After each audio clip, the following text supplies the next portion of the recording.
The tragic event that changed Nietzsche's life forever. It was a crisp, clear day in the Italian city of Turin on January 3, 1889. The streets were bustling with life, and the city was alive with the sounds of horse-drawn carriages, footsteps on cobblestone streets, and the occasional chatter of locals. However, that day would forever be etched into the life of one of the most profound philosophers to have ever lived, Friedrich Nietzsche. The event that unfolded that day would change not only his life, but the trajectory of his philosophical career, leaving behind an indelible mark on history. Nietzsche had been living in relative isolation for much of his life by this point. His health was deteriorating, his personal relationships were strained, and his philosophical ideas were growing ever more radical. The man who had written "Thus Spoke Zarathustra" and "Beyond Good and Evil," exploring the depths of human existence, morality, and the will to power, was slowly descending into a state of mental and physical turmoil. On that fateful day in Turin, Nietzsche was out for a walk when he witnessed a scene that would haunt him for the rest of his life. As he was walking through Piazza Carlo Alberto, he saw a man standing in front of a horse, beating it mercilessly. The poor creature, a large, strong horse, was being struck violently by its owner, who seemed oblivious to the pain he was causing. The horse cried out, unable to defend itself against the brutal blows of its master. It was a scene of intense cruelty, a reflection of the suffering that Nietzsche himself had often pondered in his writings.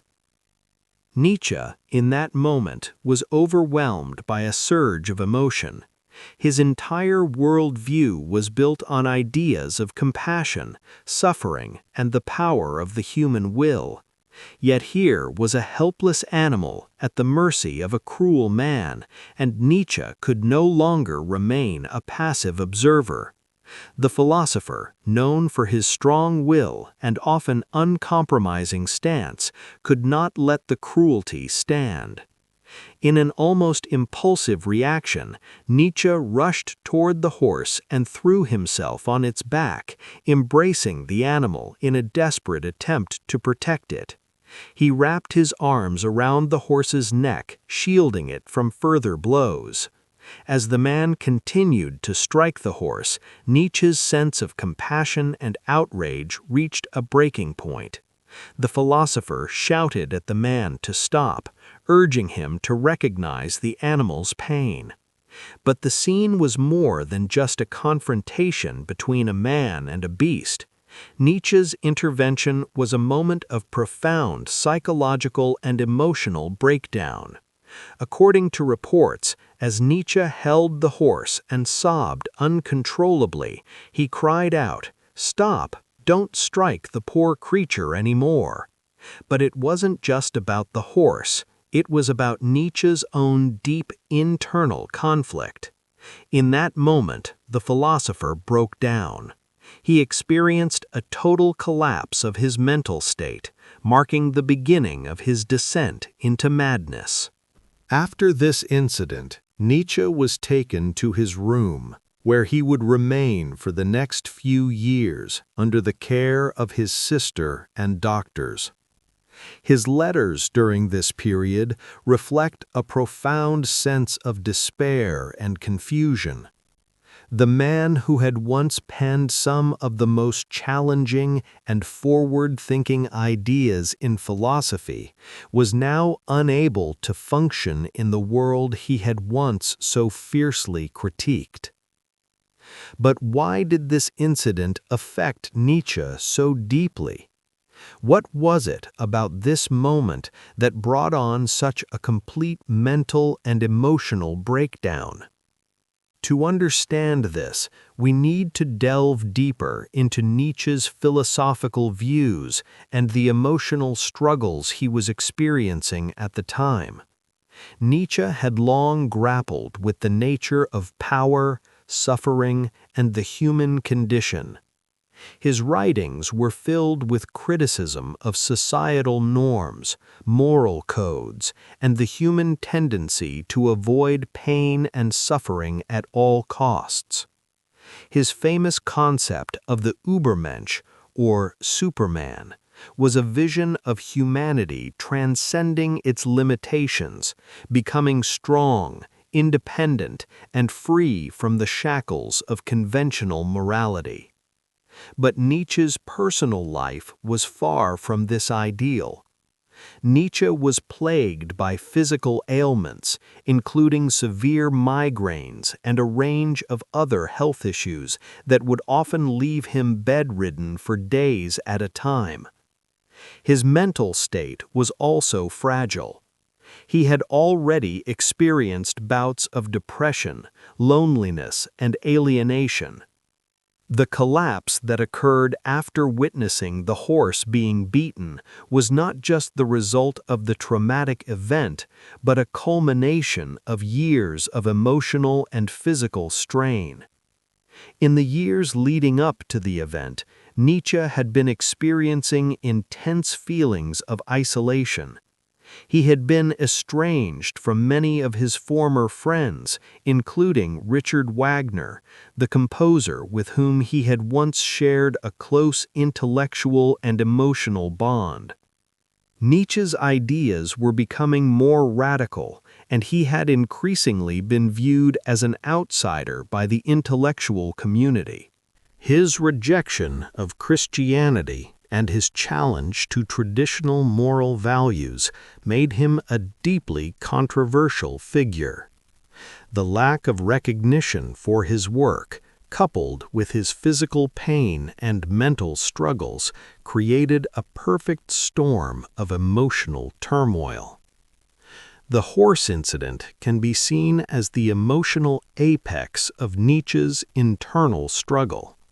He had spent so much of his life confronting the suffering and cruelty inherent in the world. Yet in that moment, the raw, visceral cruelty directed at an innocent creature pushed him over the edge. In some ways, the horse was a symbol for Nietzsche himself, vulnerable, helpless, and at the mercy of forces beyond its control. The emotional release that Nietzsche experienced in embracing the horse, crying out for mercy, was a moment of pure empathy that transcended the rational philosophical detachment he had long cultivated. What happened next is a mystery, as Nietzsche's mind began to unravel in the years that followed. He would spend the next few years in a state of cognitive disarray, unable to write or communicate in a coherent way. His letters became increasingly nonsensical, and he was eventually diagnosed with a form of mental illness, likely a combination of syphilis-related complications and a history of intense psychological stress. His sister, Elizabeth Förster Nietzsche, took care of him during this period, though she was often criticized for her management of his legacy and the publication of his later works. Despite his decline, Nietzsche's ideas continued to resonate with later generations. His work would influence a wide range of thinkers, including existentialists, postmodernists, and critical theorists. His critiques of morality, religion, and societal norms laid the groundwork for much of modern philosophy. Yet the man who once rejected the comfortable certainties of life was, in the end, unable to escape the very forces of suffering, isolation, and mental anguish that he had so critically examined in his work. The story of Nietzsche and the horse is more than just an odd historical anecdote.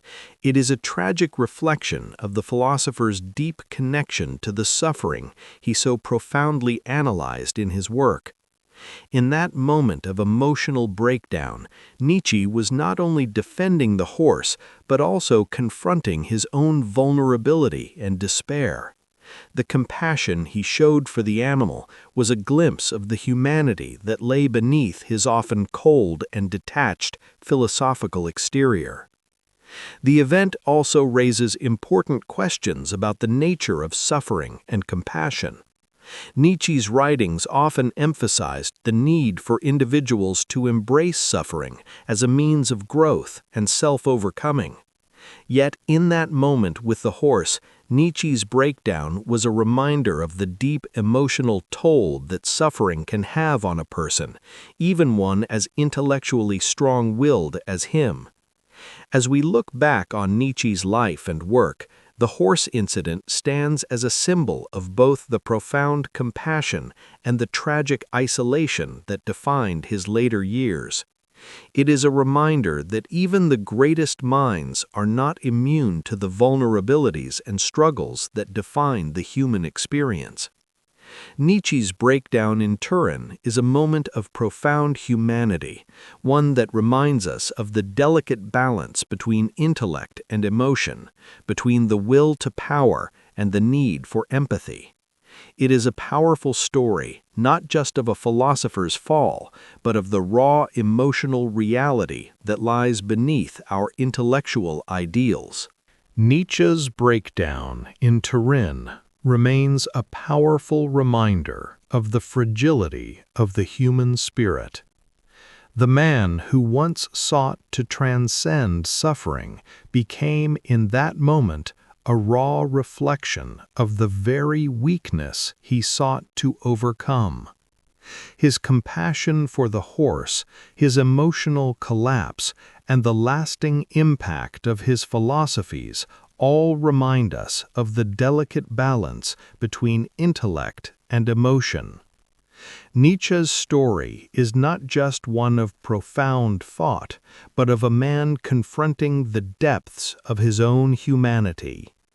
A powerful tale of tragedy, empathy, and the eternal struggle to find meaning in a world full of suffering. If you found this story insightful, don't forget to like, comment, and subscribe for more. See you in the next story.